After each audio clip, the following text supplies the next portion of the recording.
They can have a zeal for God, but it's not according to knowledge, and knowledge is tied up with righteousness, tied up with God's righteousness. If you don't understand God's righteousness, you do not have knowledge. You can have a zeal for God.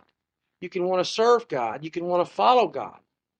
You can go to church. You can read your Bible. You can do all these things. But knowledge is tied up with the righteousness of God. We live our lives in the same way that He justified us. Right. It's a once for all, but we still need it every moment. We're always justified. And all we have to do is just look back to that. We always try to insert our own righteousness. And it's such a stumbling block because we tend to forget the truth that we are righteous. Welcome to the Timeless Gospel Podcast, a podcast that showcases the ministry of Larry Horton, our dad. We're his daughters and your hosts. I'm Faithann. And I'm Joy. Larry's ministry showed Christians the joy they can find in their Christian walk through the faithful teaching of the gospel. God, in His providence, has allowed us to share these sermons with you. Join us for his sermon and our discussion afterwards as we share the good news of the gospel of our Lord Jesus Christ. And now, here's Larry. Brethren, my heart's desire and my prayer to God for them is their salvation. For I bear them witness that they have a zeal for God, but not in accordance with knowledge. For not knowing about God's righteousness and seeking to establish their own, they did not subject themselves to the righteousness of God. For Christ is the end of the law, for righteousness to everyone who believes. For Moses writes that the man who practices the righteousness which is based on law shall live by that righteousness. But the righteousness based on faith speaks thus: do not say in your heart, who will ascend into heaven, that is to bring Christ down, or who will descend into the abyss, that is to bring Christ up from the dead. But what does it say? The word is near you, in your mouth and in your heart. That is, the word of faith which we are preaching. If you confess with your mouth that Jesus as Lord, and believe in your heart that God raised him from the dead, you shall be saved. For with the heart man believes, resulting in righteousness, and with the mouth he confesses, resulting in salvation. For the scriptures say, whoever believes in him will not be disappointed. For there is no distinction between Jew and Greek, for the same Lord is Lord of all, abounding in riches for all who care to call upon him. I have a question for us. I have two or three little questions for us this morning. Brethren, my heart's desire and my prayer to God for them is for their salvation. For I bear them witness that they have a zeal for God, but not in accordance with knowledge. When you think of the religious Jews in your mind, what do you think about? Does anybody care to comment on that? As far as what you know of Scripture and all, do we think Jews, what do we think? We think formalism. Formalism, pious, Phariseeism. That's kind of what I think. It's Phariseeism and hypocritical. But I don't believe Jesus talked to the people in his day, and he called them a generation of vipers, a generation of snakes. And yes, they were hypocrites. The leaders, I believe, he was ministering, he was condemning and judging the leaders of his day. But here, and I've always kind of neglected that kind of thinking, and always felt like when you think about the Jews during the time of Christ or the time of the Bible, they're hypocrites, they're no good, they're proud, they boastful, all these things. I'm not sure that that's right here. It was certainly right, all that we read from the words of our Christ. But here it says, for I bear them witness that they have a zeal for God, but not in accordance with knowledge. There's no reason why they could not have had a real concern and desire, legitimate concern and desire to serve God. They had a zeal for God. This is a little bit different, I would think, than you generation of vipers, you hypocrites and you Pharisees. These people had a zeal for God, but not in accordance with knowledge. In verse 3, for not knowing about God's righteousness. Now, you've got to tie knowledge with God's righteousness. Now, this is a review from last week, but I want to make sure that we've got it. Okay, so you can have a zeal for God, we won't be real critical. You can have a zeal for God and be liberal. Okay, we'll even allow that. They can have a zeal for God, but it's not according to knowledge, and knowledge is tied up with righteousness, tied up with God's righteousness. If you don't understand God's righteousness, you do not have knowledge. You can have a zeal for God. You can want to serve God. You can want to follow God. You can go to church. You can read your Bible. You can do all these things. But knowledge is tied up with the righteousness of God, according to these two verses. For I bear them witness that they have a zeal for God, but not in accordance with knowledge. For not knowing, being ignorant of. Up in verse 2, it's positive. Verse 3, for not knowing, they're ignorant in the original language. One is you don't have the knowledge. The other is, the negative is, ignorant. But it's saying about the same thing. For not knowing about God's righteousness and seeking to establish their own. They did not subject themselves to the righteousness of God. Now here again, I think we all fall into this category, at least at one time in our lives, in our Christian lives. We're not saying that they rebelled, that they rebelled against the Ten Commandments or the law of God or Jesus or Paul. It's not saying that. It's saying that they did not subject themselves. They did not obey. They did not subject themselves to the righteousness of God. They could have been very, very submissive people, but they were ignorant. So you cannot subject yourself to something that you have no knowledge of. Giving them the benefit of this one place. We cut them down everywhere else in Scripture.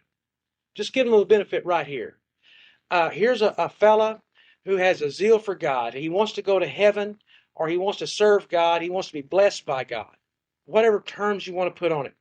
And so he goes about to subject himself to something other than the only thing that he can subject himself to. He can subject himself to the law of God, to the Levitical law, Mosaic law. He can subject himself to his preacher. He can subject himself to the rulers in his land. He can subject himself to the police and the authorities. He can subject himself to all kinds of people. But if he doesn't know where to go because of his ignorance, he's got no chance. He's got a zeal for God, but absolutely no chance of salvation because he's ignorant. Okay, now this ignorance or this not knowing and the righteousness of God is tied together. You cannot have knowledge and not understand the righteousness of God. And if you do understand the righteousness of God, you will have knowledge. You may still be in trouble, but you certainly have got a step up on it, and you won't have to worry about worshiping God, serving God, or having a zeal for God in ignorance. So it's extremely important that we understand. It's of absolute importance that we understand the righteousness of God. Now, last week, we talked about the morality of God and the holiness of God, being separate, being different than the righteousness of God. Now, I'm going to, it may be embarrassing, but this is important business that we're about here. What is the righteousness of God? Cross. Okay, can you, it most certainly is. Can you help us more? Work of God be his own redemption of his loss. Okay, in a very, very general way, that's the answer, of course. In a very general way. Can we narrow it down at all? Romans 4:4. Glory of God in Christ. Yeah, I'm just not asking the question correctly. But it's okay, because I still want to get this point across. While he's still unrighteous. That is the righteousness of God. And the only way that God can do that is to bring him the cross, Penny. Yeah, it's the righteousness of God is the fact that he can justify, he can declare righteous an ungodly man while he's still ungodly. Now, that in itself is not far enough. Well, how can God do that? The answer to how can God do that leads us to the cross, as Penny was saying. God's righteousness is not God's morality. It is not God's law, Old Testament, New Testament. The righteousness of God is the fact that he could come up with a way. Righteousness simply means right. that he could come up with a way in which to have fellowship with me who hated him. Now that's why. That's smart. That's brilliant. Now, if you can understand that, then you're not like the Pharisees. You're not like the Jews that Paul's talking about here. If we can understand that this whole Bible, from one end to the other, is built around that statement I just mentioned, that God could justify an ungodly man and declare him godly, declare him righteous, while he is still ungodly, and while he will remain in this life ungodly. That's what this Bible's about. And that is the righteousness of God. Now, it's easy to end every sentence and every paragraph and every statement with, in Christ. And I'm probably as bad about that as anybody, but it does have meaning to all of us, and I know that. Christ is our sanctification. Christ is our justification. Christ is our wisdom. But we can't just say that and not know why. What we're talking about here is we're talking about Jesus Christ dying on the cross on our behalf. But it doesn't do good to say, well, it's in the righteousness of God is Christ. Well, of course, the righteousness of God is Christ. But why? Why is that? Why is that? As we mentioned last week, part of the gospel is, who is Jesus Christ? What did he do? But even those two things is not complete. The third thing is, why did he do it? Boy, when you're studying the Bible, go to the Bible every paragraph and say, why? Why? Ask the Bible questions. Ask the Bible as hard a question as you come up with, you can get the answer. The Bible will answer you.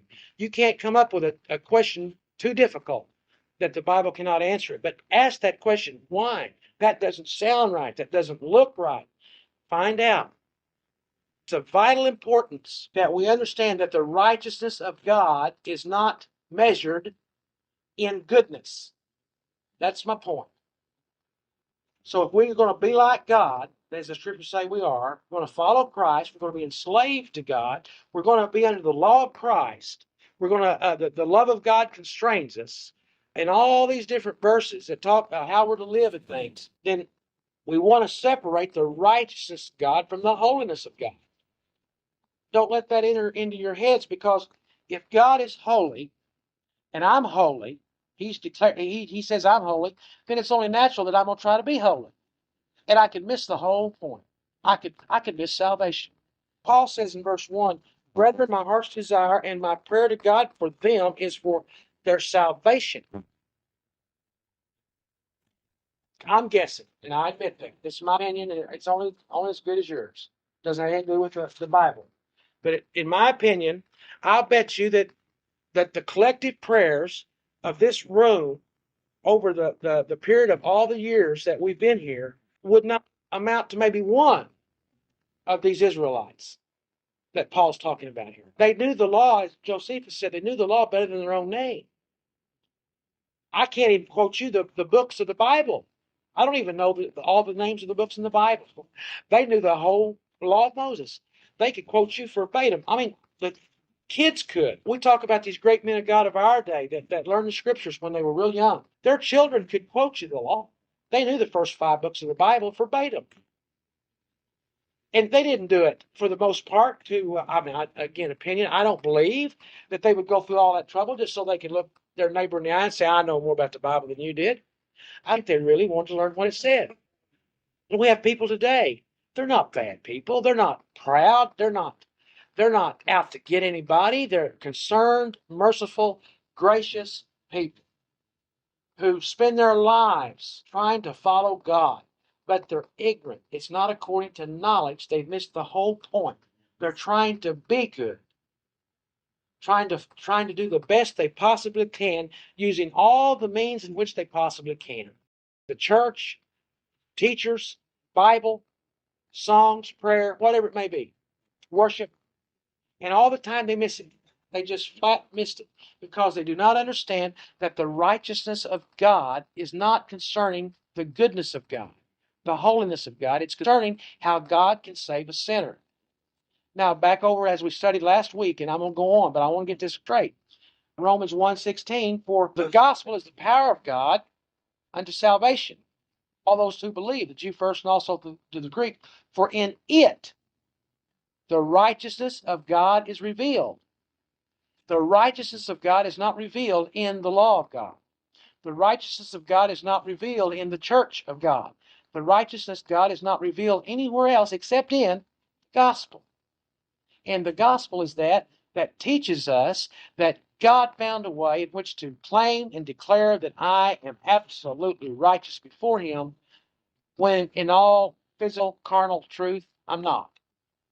And yet He's not senile. He did exactly what He's supposed to do. Tied up in the cross. Okay. For not knowing about the righteousness and seeking to establish their own, they did not subject themselves to the righteousness of God. Now, they did subject themselves to something. What? The law of God. They subjected themselves to the law of Moses. They loved Moses, they loved the prophets, they loved the law, but they didn't subject themselves to the righteousness of God. How would you subject yourself to the righteousness of God? They did not subject themselves to the righteousness of God. Like Abraham. Believe God. That's it. That's it. It's believing. That's it all. You can subject your inward being, your soul, spirit, to this wonderful, great truth that the righteousness of God is revealed in the gospel, and that's subjection right there. And the Israel missed it all, just totally, just flat walked right over it. For Christ is the end of the law. Last question. What does end mean? Give me an example of what end means. Stop. Where it stops. What stops? Let's say where all things stop would be the end. But give me an individual thing that stops at the end. Anything at all?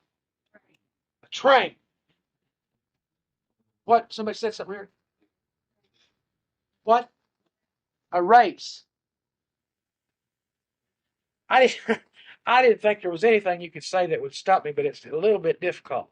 But I can get there. But let's try some more. I can answer. We can talk about that. But let's give me the end of something. How about a road? I thought maybe somebody might say a road. I'm driving down the road in my car, and I come to the end of that road. Now I got to change up. I didn't come to the end of matter, did I? I may have came to more dirt, or I may have came to water, ocean, lakes, or something. If I'm going to continue on, let's say I'm driving down the road, and the road stops, and the road stops at the Pacific Ocean. Now I'm going to have to change up. I'm going to have to find me a different way in which to travel if I'm going to continue going in the direction I'm going. So what do? I get a boat. The end of the road. When the end comes, it stops. When the end comes, you got to change up. You got to start something else. You got to do something different. If the train would come to the end of a track, we're all going to get off that train because that train can't go anywhere. It can't go without that track. So we got to change up. We got to change what we're doing. Our whole life is changed up. We were sitting down, riding in a train, comfortable. Now we got to get out and start walking, or swimming, or in a boat if the track stopped in the ocean. Do you follow me? Anything else? End of what? Anything you want to say? I thought through a lot of these things, and it seemed like I want to get the point across here. And the analogy I was going to use, I've had a little discussion here, is the Revolutionary War. The Americans were under the dominion of England, right? But we had a revolution. In the revolution, we won the revolution. So the revolution brought to an end the dominion of England over us. It brought to an end the dominion of England's law over us. But it did not bring the end of law, did it? We had a change. We became a republic. George Washington fought the revolution. George Washington won. And now we're no longer under the dominion of English law. English law came to an end in America. But law did not come to an end, did it? We're not lawless here this morning. We're not lawless.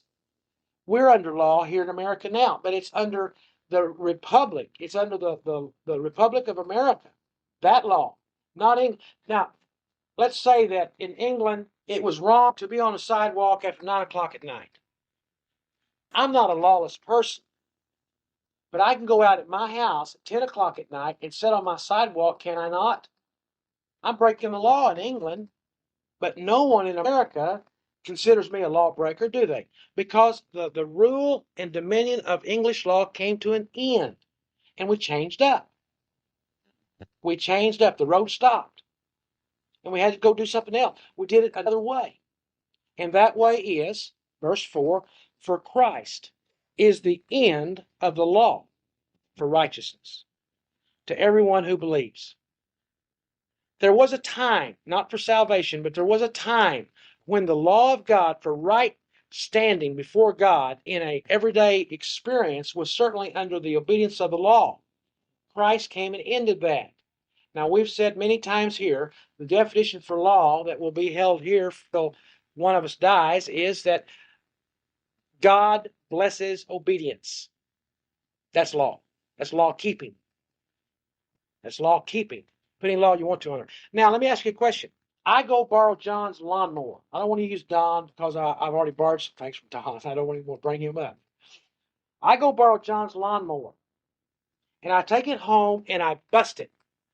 I run it into a rock, and it breaks the blade all over.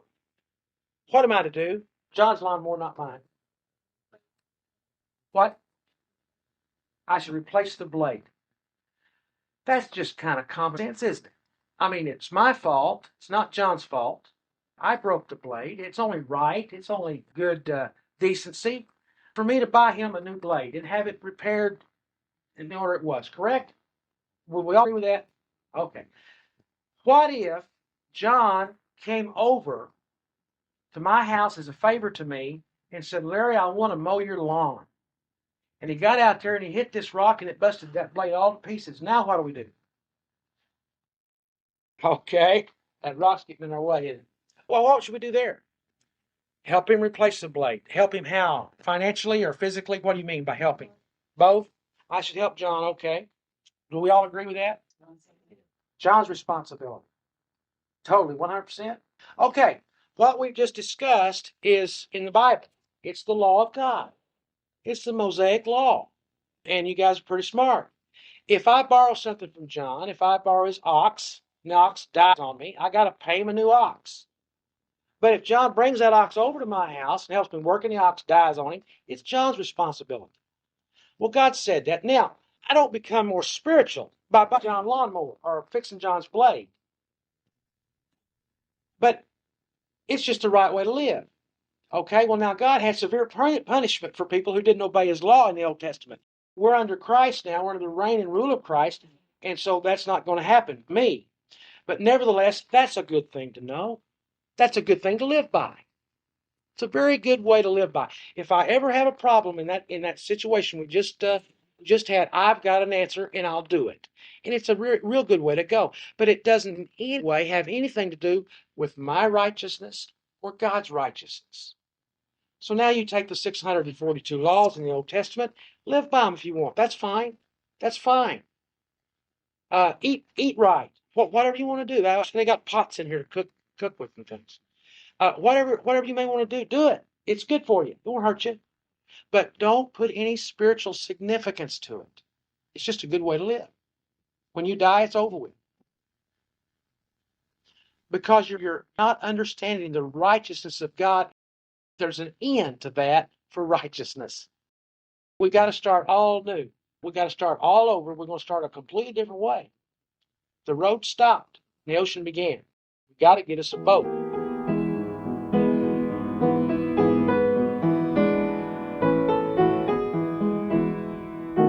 Welcome to the discussion portion of this episode. I'm your host and Larry's daughter, Faithann. And I have Debbie with me today. Debbie, thanks for coming back on the podcast. Thank you. I love it. Always wonderful to have you with us. It is. And we don't have Joy this week, and we won't have Joy next week either. But then she'll be back with bells on for the rest of Romans. We'll give her a little break. Give her a break, yeah. So before we dive into this episode, a couple of things. We're launching a new t-shirt. This is Another one that is a real special, designed around a very special episode. The t-shirt design is Wave After Wave from episode 40. Yeah, with Carmen. With Carmen. So good. Mm-hmm. Yeah.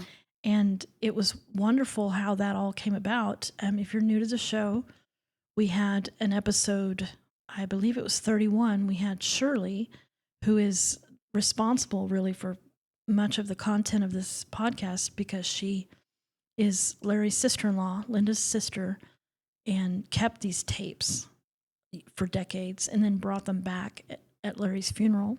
So Carmen listened to Shirley's episode. It's me, Shirley's story, which I think is episode 31, but I could be wrong. And then listened to that and was so moved that she asked if she could come on the podcast. She asked. She did. That's amazing. Yeah. And she told her story of sexual abuse. And the common theme between both Shirley and Carmen is that God used teaching to allow them both to cope with what had happened to them. So in Shirley's case, God used Larry.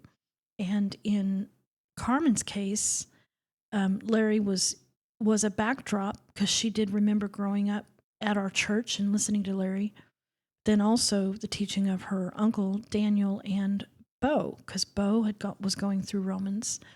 So the Wave After Wave reference is just, she explained wave after wave of this wonderful theological truth that she was, in God's sight, beautiful, and that God is sovereign. So there was a reason for her suffering. So we decided to do a t-shirt in her honor. I love it. So we no longer, There Is Healing's no longer available. However, the new line is available now on the shop, and there'll be a link in the show notes called Wave After Wave. Oh, I cannot wait to see that. I haven't looked at that yet. It's not up yet. Yeah, so great. But at the time that you hear this, it will be available. We still have Get Over Yourself and Believe God, that line, and we have now black t-shirts with white lettering. Love that as too. an I'm addition. looking forward to that one. Yeah. So that's what I wanted to make sure I mentioned before we get into this episode, because I would have forgotten if I hadn't made a point to say, to get all the details out of the merchandise. And the Wave After Wave is going to be a limited edition, just like There Is Healing. So Debbie, you're almost as frequent guest as Daniel. I think you and Daniel have the title for the most often returning guests. I feel sorry for him because I'm very competitive. Oh. So I'll be seeing you again soon. Yeah, you'll probably beat him after next week. Okay. Yeah. Great. Let's keep that up. Yeah. So we're the road ends.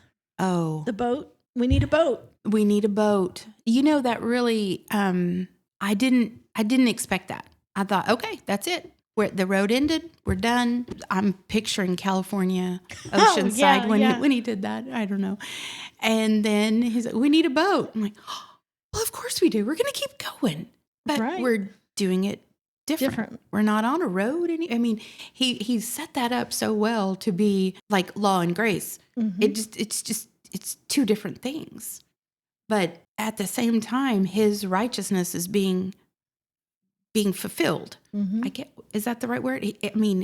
They both are full of his righteousness. We're in a whole new ball game here. Yeah. Larry had a way. Yeah. He had such a way with analogies, and you do too. I'm looking forward if you have one today. I've been looking forward to that. I can't remember if I do for this one or the next one. Yeah. I think I do. Okay. It'll come to you. I knew you would. Yeah. So I just can't emphasize enough. I know we keep saying this, but Larry is about the only person I've ever heard give that definition of righteousness. How God can save a sinner and remain just. Yeah. He can remain just, but justify the sinner while we are still sinners. Yeah. And remember the Jonah episode a few episodes ago? Yeah. Jonah was so upset because he didn't understand this, Right. the definition of righteousness. Exactly. Because he's like, you can't just wink. You've got to judge. Yep. And that's what the definition of righteousness is.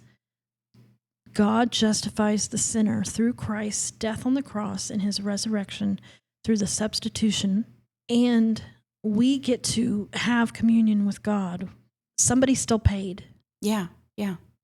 It's paid and it's continual. We live our lives in the same way that he justified us. Right.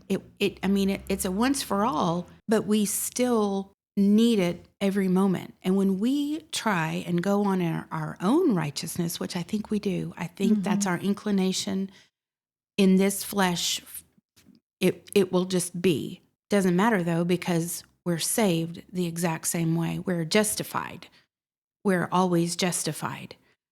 And all we have to do is just look back to that. We always try to insert our own righteousness. And it's such a stumbling block because we tend to forget the truth that we are righteous. I love what Larry says often. We are holy, blameless, and beyond reproach. I hope that's going to be a t-shirt one day. Oh. Because I will wear that every day. Mm-hmm. I don't have any tattoos, but if I did, that would be it. Because it's a truth we cannot lose sight of. Right. We cannot lose sight of it. It is his righteousness that we claim, that we are. Yes. And that we rest in and that we need every moment. You know, we don't need the law. We don't need it, but it's good. Mm-hmm. I have enjoyed learning that this year a lot through the podcasts, but also in our Sunday services, those teachings, whatever they may be on Romans, Song of Solomon, the temple, whatever it might be, we have the running theme of God's righteousness. Yes. And that is where we are. And it just goes so deep and it goes into so many things. I want to say one thing that stuck out to me in this sermon. He says, we learned last week, I said it 10 times last week about the holiness of God.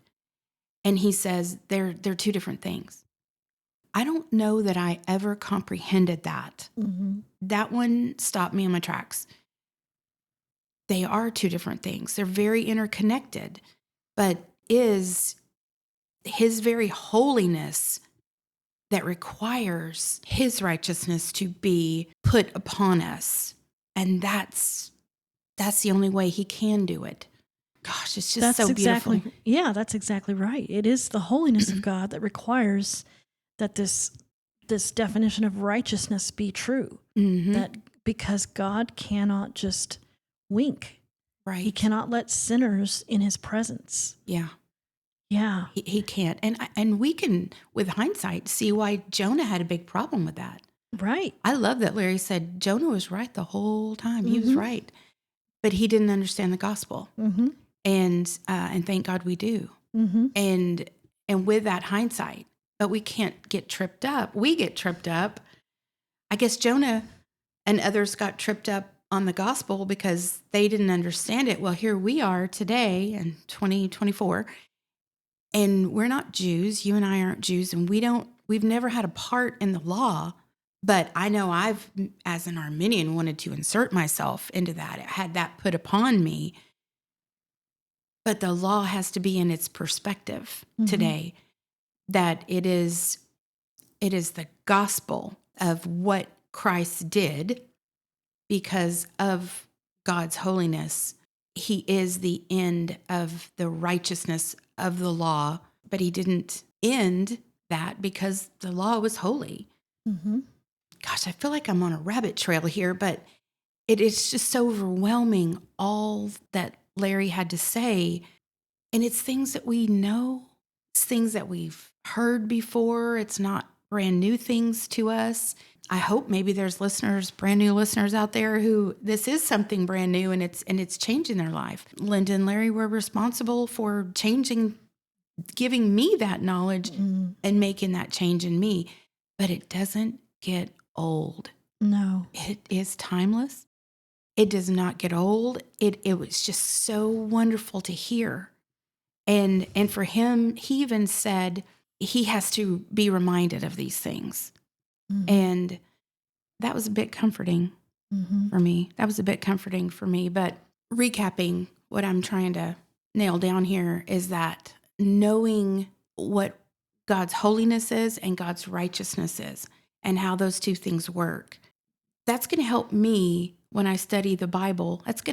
I'm going to be looking for those things more often. I hope I don't forget too soon, but Yeah. I'm going to be looking for those things. That was a really good lesson he gave those folks then and us today. It was. And our only regret is that those tapes were missing, so we don't know what he said last week. I know. So we jump from Romans 9:5 all the way to Romans 10. But I think that we can glean, like, what you said. It's God's holiness that requires that something be paid. And it's God's righteousness that made that possible. Last week's episode was about election, just not from Romans, to kind of help, at least get some kind of plug for election in this series. Yeah. Because we don't have the Jacob and Esau tapes. We just don't have them. Yeah. So that wraps up a nice bow on God's righteousness. What is it? And man, so many people miss this. They don't understand the definition. Yeah. And then we move into this zeal for God, but not according to knowledge. Yeah.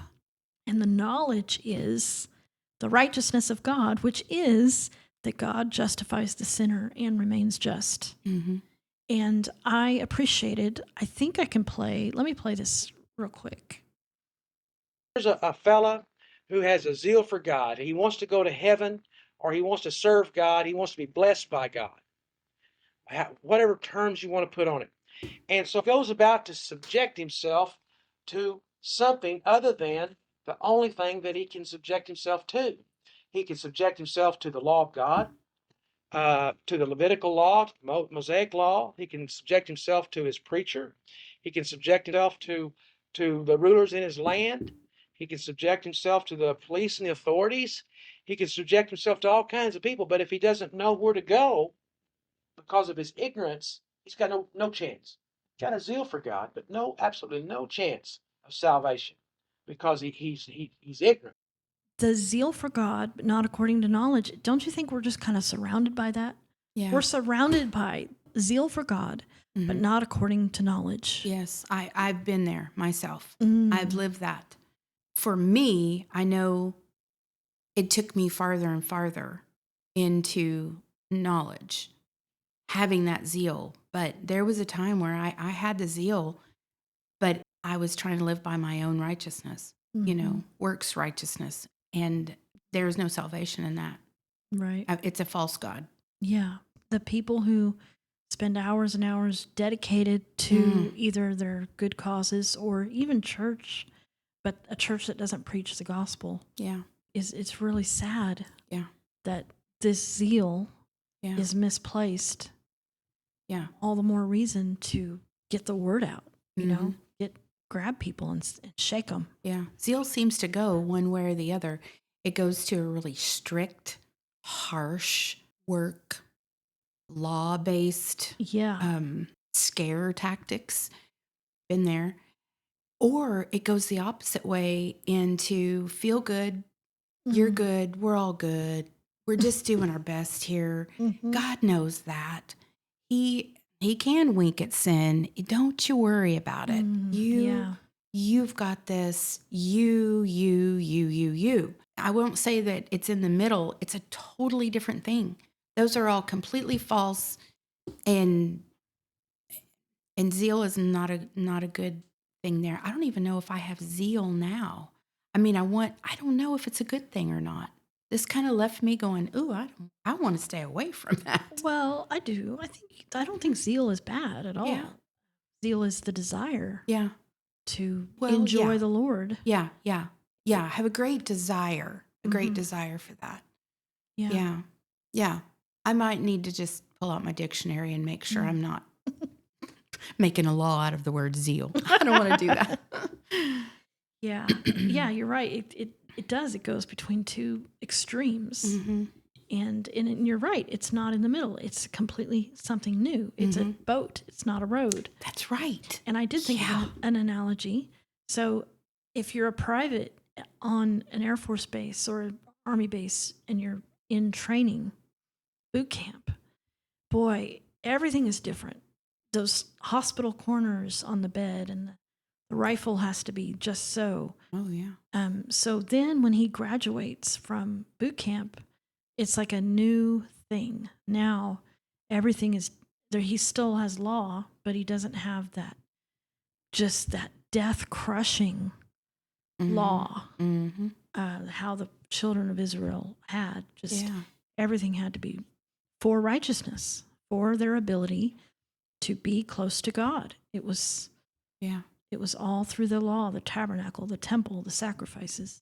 One thing else I was going to say is, I think he mentioned about the pots, the different pots.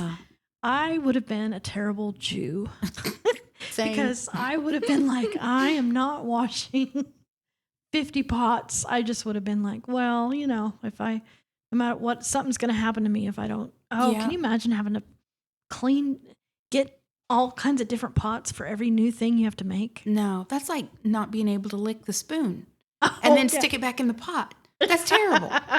Who lives like that? My kids, I didn't let them eat cookie dough, raw cookie dough. And Shame. They still just, Are they afraid of it now, or do No, they just devour it? They devour it in front of me. They don't really, but they certainly like the cookie dough because I would never let them have it. Just leave the eggs out. Make the dough and leave the eggs out and let them go to town. All right. So before we wrap this up, one thing that I forgot to mention at the very beginning is that these are a little shorter. We're trying to take one sermon and make it into 2 episodes for a little bit easier recording for our time, for both the guest and Joy and me, and just so and the listener and the listeners. So and some people might actually appreciate a shorter episode length. Mm-hmm. So this sermon, what you heard was the first half of this sermon, and then next week you'll hear the other half of the sermon, and just a really good explanation of righteousness.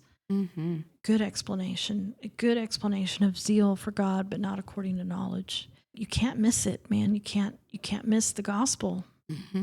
Well, thanks for coming on, Debbie. Oh, thank you, Faithann. I look forward to next week. This has been a great sermon, and I'm trying to restrain myself on the discussion because I have zeal for it. I really do, actually. Well, if there's some more you want to say, not yet. Okay. I'll see you next week. Okay. All right. Well, listener, as you move forward in your week, remember that the gospel is that Jesus Christ paid for the sin of sinners. And if your trust is in him, then you are one of God's.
has been the Timeless Gospel podcast with Larry's daughters, Joy and Faithann.